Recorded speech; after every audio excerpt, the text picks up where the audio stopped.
Parashat Vayetze, a gente tem algumas coisas conhecidas, famosas, enfim, alguns psukim e algumas situações. Então vamos começar pelo mais simples, conhecido e eu acredito que tem a ver com o nosso dia a dia.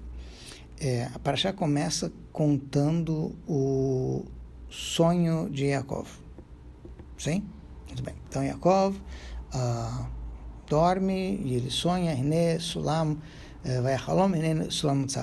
ele vê, tem uma escada que está com os pés fincados no chão, e o topo da escada está no céu, e os anjos de Hashem, Olim e Yordim, sobem e descem. Muito bem. O que significa esse sonho? Você tem Urashi, tradução simples, que pergunta que história é essa de anjo subir e descer. Que, na verdade, o anjo devia descer e subir. Se ele vem do céu. Então, a explicação que o Rashi dá é que está se falando de uma troca da guarda. Yaakov está a caminho de Israel, tem aqueles malachim que estariam acompanhando ele fora de Israel, e teriam os malachim de Israel, e aí então, essa, entre aspas, troca da guarda, tá? Os que estão indo, os que estão vindo, tá? Seriam esses anjos. Tá bom. O Zohar, ele traduz assim, Sulam da Tzlota, essa é a expressão que está no Zohar. A escada é a Tefilá. Tá. Então, a ideia aqui é de que a nossa Tefilá é montada como se fosse uma escada. Você tem várias partes, principalmente Shacharit, que é o mais fácil de identificar. Você tem as primeiras partes da Tefilá, Psuquei Zemra, a parte que vem do Baruch Shamar até o Ishtabach, aí depois as brachot antes do Shema, depois tem o Shema, depois tem as brachot depois, tem a Amidah. Quer dizer, é a escada subindo. Aí depois da Amidah a gente está descendo. Quer dizer, o auge da Tefilá é a Amidah, depois a gente desce. Tá? Então, a escada estaria ilustrando a ideia de Tefilá. Você tem graus que você vai subindo. Tá? Em alguns lugares chegam a ilustrar a ideia de que a saída de um degrau, ou subida, enfim, de um degrau para outro dentro da Tefilá, estaria representada pelos pontos onde você está em Kadesh, que seriam os pontos de transição, de um nível para cima ou para baixo, enfim, dentro da Tefilá. Tá? Tudo bem. Isso ajuda a localizar um pouco melhor. Tá. Outra ideia que está ligada com essa ideia da escada, vamos dizer assim, é de que a tefilá que a gente faz produz os anjos. Sim? Então, a gente manda anjos lá para cima com os pedidos, enfim, e aí eles voltam com a brachá, seja lá qual for a brachá que a pessoa precisou pedir. Se você não reza direito, você vai fazer um anjo defeituoso, né? Isso. Tem a ideia da kavaná na tefilá, qual é a importância. Ou seja, veja bem, isso se aplicaria a qualquer mitzvah. Não só a tefilá, mas também a qualquer mitzvah. Tá? Veja, isso está no Pirkei Avot. Ou seja, a ideia de que a gente produz malachim, emissários, anjos, enfim, tá? O Pirkei Avot, ele usa a seguinte expressão: Kol haoseh mitzvah achat koneh lo sanegor echad. Quem faz uma mitzvah adquire um advogado, um defensor. Tá? E o contrário, eu posso estar enganado em relação a quem foi o Rebbe. Pelo menos na versão que eu me lembro, tinha um famoso Rebbe, Israel de Ruzhin, que era neto do Maggid de Mezrich, coisa assim. Enfim, e que um Yehudi teria pedido ajuda a ele, porque ele era um bom negociante, mas concorrentes goim, não judeus, ficaram com muita inveja, tentaram abrir um negócio para, enfim, e se deram muito mal. Ele era um cara honesto, as pessoas conheciam a qualidade da mercadoria dele, os outros, enfim, tá. Mas não importa, eles queriam o mercado, então eles acusaram ele de ser espião. O país estava em guerra, e obviamente acusar alguém de ser espião era uma coisa grave. Tá bom. Aí ele foi procurar o Rebbe, muito, muito preocupado, e o Rebbe falou para ele, olha, antes que você venha me pedir qualquer coisa, eu sei que você é um comerciante, perdão, eu estou com a seguinte situação, tem um casal, acho que eles não têm dinheiro para o casamento, enfim, alguma coisa assim, estou precisando de, sei lá, 300 rublos, alguma coisa assim. Você pode me dar para ajudar? Claro, então, deu lá. E agora, Rebbe, posso tratar do meu problema? Sim, sim. Contou a história toda, falou, tudo bem. Então, primeira coisa, Purim está chegando, dá um jeito de você passar o julgamento para Purim. Se você consegue, tudo bem. Às vezes, dando a propina certa para a pessoa certa, você consegue. Enfim, naquela época também já funcionava assim. Então, tá bom. Mas ele fez lá o que tinha que fazer, e aí o Rebbe falou, ele perguntou, tudo bem, Rebbe, mas eu preciso de um advogado, tipo, um julgamento. Tá, não, o Rebbe, ele perguntou para o Rebbe, cadê o advogado? Então o Rebbe falou para ele, não se preocupe, eu vou te mandar. Como assim eu vou te mandar? Quando chegar no dia do julgamento, mas Rebbe, não preciso falar com ele, não, ele é muito bom, não se preocupe. Como é que eu vou saber quem é o advogado? Ele falou, ele vai ter luvas brancas, chapéu vermelho, uma coisa assim. Enfim, deu um sinal lá para ele. Falou, tá bom, o Rebbe falou, tá falado, tá. Purim, de noite, fizeram a seudá, fizeram, enfim, o que tinham que fazer, Miglá, enfim, tá. No dia seguinte, ele correu, fez Mishloach Manot, fez alguma coisa, mas teve que ir para o julgamento. Enquanto ele estava no julgamento, os Hassidim estavam no Beit HaMidrash, fazendo soldado Purim, tá? E aí o Rebbe de Erugin bateu na mesa e falou, vocês estão aqui comemorando o Purim, e o coitado do, sei lá, Moishe, Yankel, não sei como é o nome dele, está lá sendo julgado, não sei o quê, temos que ajudar o Yankel. Aí ficou o pessoal, não, fazer o quê? Tá falando, vamos fazer um julgamento. Aí ninguém entendeu nada. Aí o Rebbe começou a explicar. Você é o Yankel, você vai para aquele canto e fica chorando lá, falando Teilim. Você é não sei o quê, você é o júri, você foi apontando a função de que cada... Ele criou. Isso.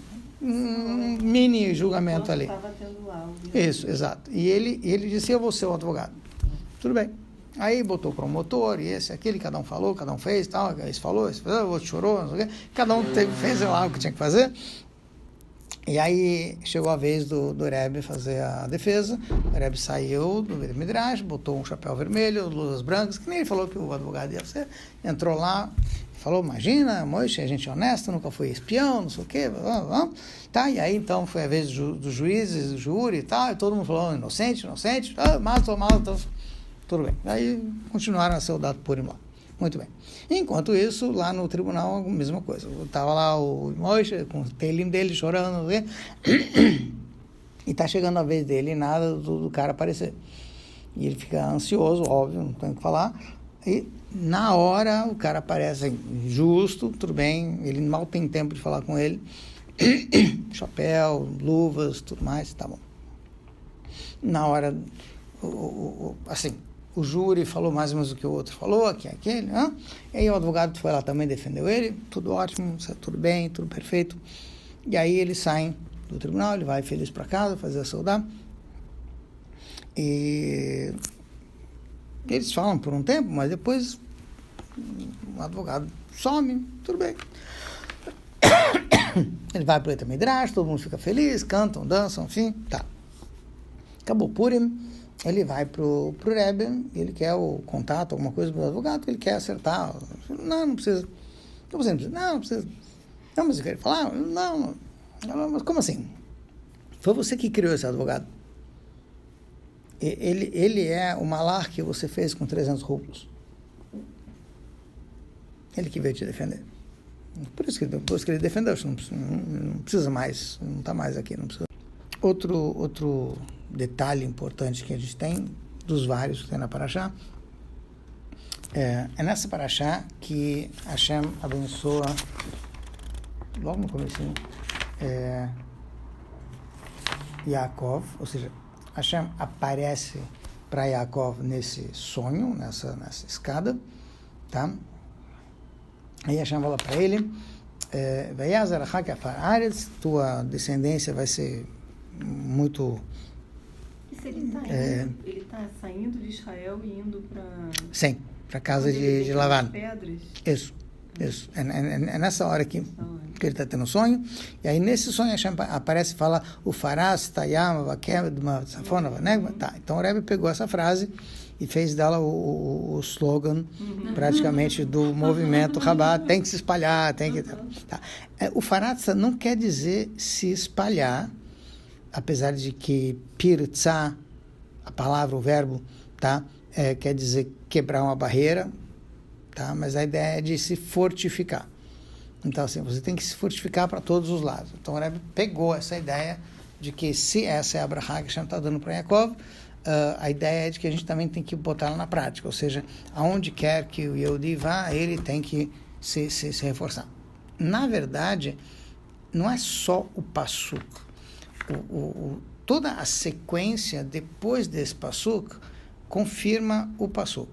Ou seja, a gente vê que Abraham e Yitzhak não tiveram que enfrentar nenhum Lavan da vida, não tiveram que estar num ambiente tão corrupto, vamos chamar assim, como o ambiente de Lavan. E, consequentemente, Abraham teve Ismael, Yitzhak teve Esav. Tá. Já Yaakov, que teve que viver num ambiente muito difícil, e que o tempo todo teve que se preservar e criar a família toda, conseguiu manter todos os filhos dele dentro do caminho. Então, assim, num certo sentido, o Rebbe pega esse exemplo para dizer que todo Yehudi pode ser um shaliach, nesse sentido. Onde quer que ele esteja, ele faz da sua casa um Beit Chabad, e ele está num ambiente hostil, vamos dizer assim, até um certo ponto, então ele consegue, justamente por estar nesse ambiente, e ele está fazendo muito para ir contra a maré, aí é que ele se preserva mais do que quando ele vai com a maré. Tá?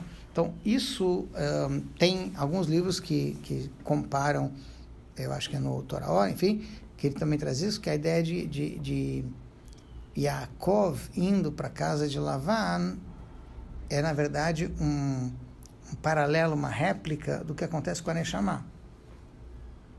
A Neshama estava no Gan Eden, estava num lugar adequado, perfeito, propício, tá? E ela tem que sair de lá e ir para um lugar hostil, difícil, onde tem um monte de problemas, e é ali que é a missão dela, não é no Gan Eden. Ou seja, a ideia é de que Yaakov tem que ir para lá, porque é lá que ele vai criar os seus filhos. A Dirá Betartonim, uma moradia para Hashem aqui embaixo. Porque lá é Tartonim. Lá realmente é o lugar mais baixo. Aí depois que ele já vai para lá, aí ele pode trazer os filhos para onde quer que seja, porque aí já tá, vamos dizer assim, já está tudo garantido. Então, é o contrário do que normalmente a gente estava acostumado a estudar, tanto no Pirkei Avot como em outros lugares, de que é importante a pessoa estar num ambiente propício. Tá? Então você tem uma Mishnah, não é nem Pirkei Avot, para ser mais preciso, no sexto capítulo do Pirkei Avot é um acréscimo. O Pirkei Avot tem 5 capítulos. Tá? O sexto a gente lê para completar aquela semana que tem entre Pesach e Shavuot, que aí ficaria sempre Pirkei Avot, tá? Que é uma coletânea de trechos de Braitot, que não é bem uma Mishnah, mas tudo bem. Então lá você tem uma Braita, enfim, que fala sobre alguém chegando para um dos grandes Chachamim, dizendo: eu te dou um monte de ouro e prata, mas venha para a nossa cidade. E aí ele diz: não, eu só quero morar numa cidade onde tem Chachamim, onde tem, enfim, tal. Tá? E aqui ele está fazendo o contrário. Ele está pegando exatamente alguém que tem algum preparo e botando em algum lugar onde não tem nada. Tá? E dizendo para a pessoa: não, essa é a sua missão. Tá? Ou seja, A ideia é de que, através disso, a pessoa vai crescer mais, tá? Então, num certo sentido, assim, agora que a gente viu que esse, entre aspas, experimento deu certo, tá? Então, a gente tem que saber como apreciar e usar isso melhor. Ou seja, a gente vê que, de modo geral, as pessoas que... Estou falando não só de shluchim. Quem está acostumado a olhar tudo que tem que comer antes de comer, vai em qualquer lugar e mantém, tá? Quem não está acostumado, relaxa, mas relaxa já tudo bem. Igual o eruv, né? Mesma coisa com o eruv, exatamente, exatamente, mesma coisa com o eruv. Quem está acostumado com o eruv, chega no lugar e carrega. A gente não carrega, nem... às vezes tem eruv aí. Não... Exatamente. Isso. Então, o que acontece? Esse reforço é bom, num certo sentido, tá? Porque preserva a gente, dá força para a gente em qualquer lugar que a gente esteja. Tá? Então, que é essa ideia de vamos dizer assim, Yaakov ter que ir para Haran e montar lá a sua família. Porque é justamente ali que você consegue fazer melhor